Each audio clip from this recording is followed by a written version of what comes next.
When did you tell your family and friends about your YouTube channel? Was it straight away? Did you give it a couple weeks and then text everyone you know? Or did you wait until you were monetized? Well, for me, I waited until week 8 of my YouTube challenge. And let me tell you a little bit more about that in this coming video.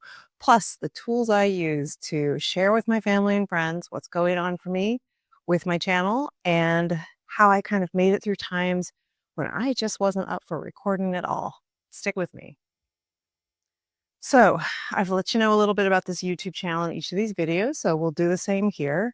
This is through the course that I took about people over 40 taking YouTube, coming up with a YouTube channel, and I'll leave those notes about that connection to the course in the show notes.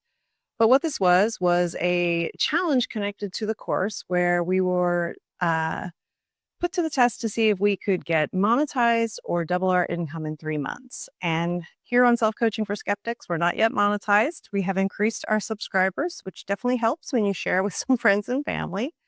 And we have to have 4,000 watch hours, which my mom may single handedly try to do on my behalf.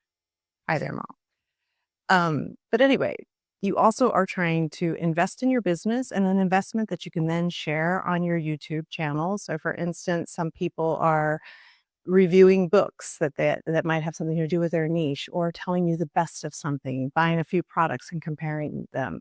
I have a few ideas for mine, so we'll see if we go there. Also trying to create viral videos where somebody might, really catch the sale on one of the topics in their niche. I haven't yet done that, but I think I did land on something close when I was addressing the federal layoffs that are going on now. And I believe the other one was to try batch videoing. So that is try videotaping up to 4 videos in one go. And I talked about this a little bit in my last video 7.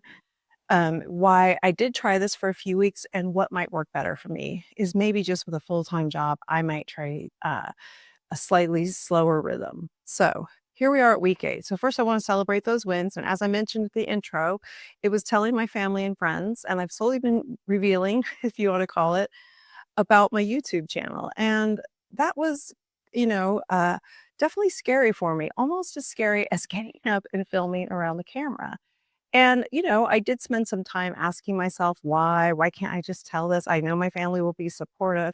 But part of it was kind of new. And I wanted to make sure, one, it was something I was going to follow through with. I did not want to be one of those people that was letting everybody know this new thing that I was taking on. And then, 2 weeks later, never follow through. Maybe that's happened before once or twice in my life. The other thing is that I wasn't ready, I think, for the feedback from the people I love. I know that there's feedback from my viewers and people out there, and I've had some lovely comments, and those have been great. And I know at some point they may not be so lovely, and I'm prepared for that too. And then there's the people that maybe don't comment at all. And if that's one of you, be sure to try commenting. Be great to hear from you. But either way, I wanted to be able to maybe try to control that feedback. And that brought me to the tool I want to share with you today. And it's something that it's less of a tool and more of a just reminder that we really can't control other people's reactions. And I know we all would like to, me included. I'm top of the line for wanting to do that. But there's actually no way we can do that, right? These are other human beings. They have all their own thoughts, actions, things going on for them, ideas about what you're doing, ideas about what they're doing. And, it's a tough lesson, but one most of us get that we just can't control that. And sometimes I find it helpful to remember that I don't like it if someone tries to control how I feel either. So, for instance, if I'm getting worked up about something and someone that I may live with or not says, hey, let's just calm down. Wow, that can really incite me. And it definitely doesn't have the effect of calming me down. Rather, I just feel more triggered. So that's kind of what I mean. We never know what people are going to say or think about us. And that's okay, right? We want them to be different and have their own thoughts. And the other thing that's worth remembering with all this is that it's often a lot less terrible than you've probably imagined in your mind, because I do find that we kind of get into those ruminating loops where we're just playing over and over again what this going to look like, what people are going to say, what they might think. Um, it starts to get kind of blown out of proportion with any thought that we just kind of let run loose like a wild horse. And this is no different. I had ideas of what, kind of vague notions of what my family would say. They'll be supportive, but they'll think it's kind of odd and they really won't maybe understand why.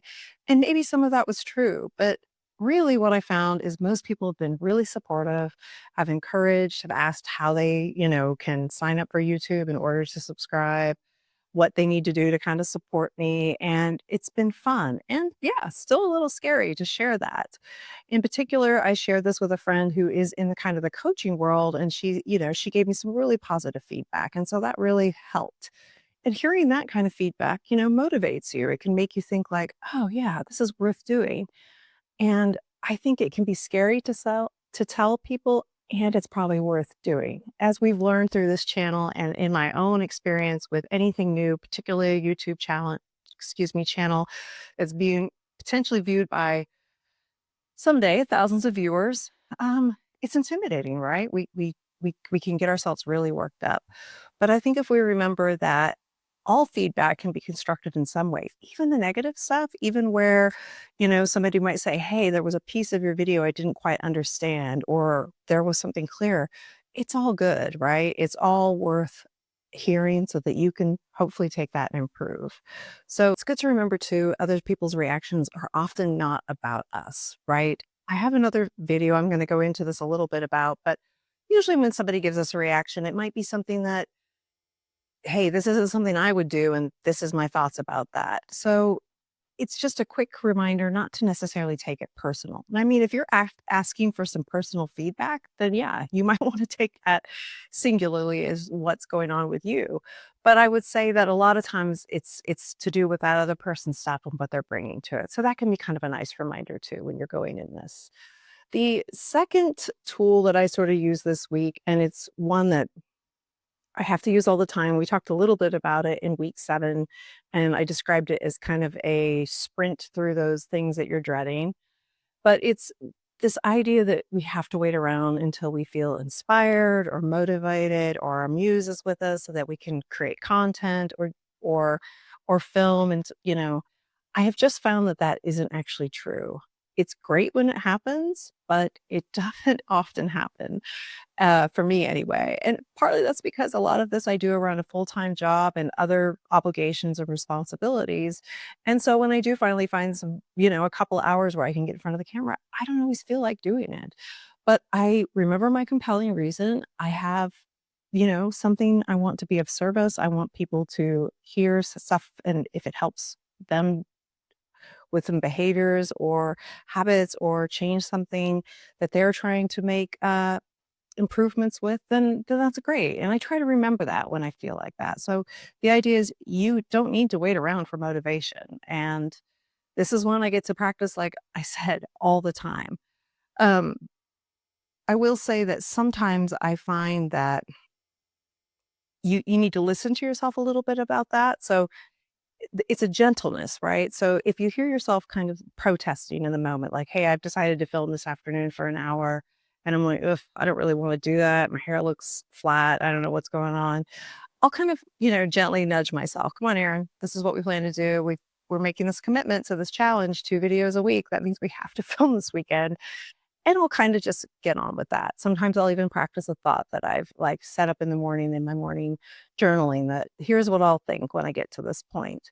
But I also watch it because sometimes if I find myself really pushing myself and a lot of resistance, then I might look into that. I might think, what's going on here? And, that was true when I found that when I was trying to record 4 videos at a time and really trying to mash that content into one single recording, it wasn't coming off as well for me. And I was spending a lot of times editing. And so that was good data. I was able to use that to say, you know what, for me, I think I need to maybe slow down how many videos I do in kind of a formal content way. I count this video that I'm doing now for you as like a little less formal. I have notes and things, but I don't have, it's again a little more off the cuff. And so, you know, pay attention to that piece, I would say. So again, you don't need to wait for motivation, but if you're constantly resisting it or something's happening where on the flip side it's just not getting you, it's not helping you reach your goal because you pushed yourself through, maybe look at your reason or something about the process that might, maybe you can tweak and make it more enjoyable. So again, week 8, still moving along. Really glad that I've talked to my family. Hello again to all my very very recent subscribers who I'm probably related to, and we'll see you next week. Thanks again.